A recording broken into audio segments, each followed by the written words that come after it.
Baksasında kızıl güller asılan, çöllerinde gül kokusu saçılan, mənə doğru hərarətli yatsılan, kucağına qurban olum Cebrail. Cebrail, Cebrail, elim Cebrail, torpağına qurban olum Cebrail. Cebrail, Cebrail, elim Cebrail, torpağına qurban olum Cebrail.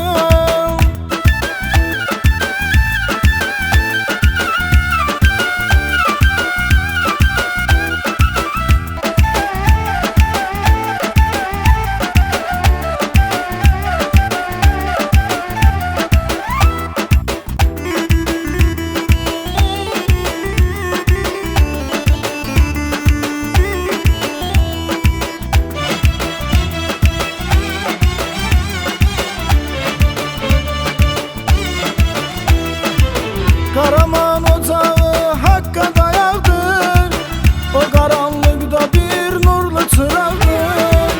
Birinci getdiyim pirdi ocaqdır, ocağına qurban olum Cebrail.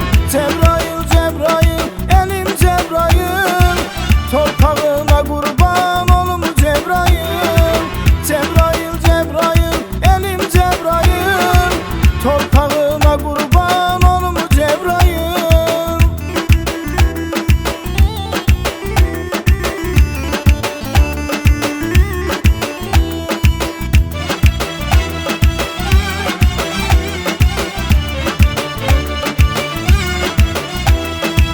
Ya gəlib elimizə fəsli bahardır, Xudafərin adlı körpüsü vardır.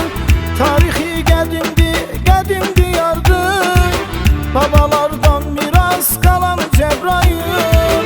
Cebrail, Cebrail, elim Cebrail, torpağına qurban olum Cebrail. Cebrail, Cebrail, elim Cebrail, torpağına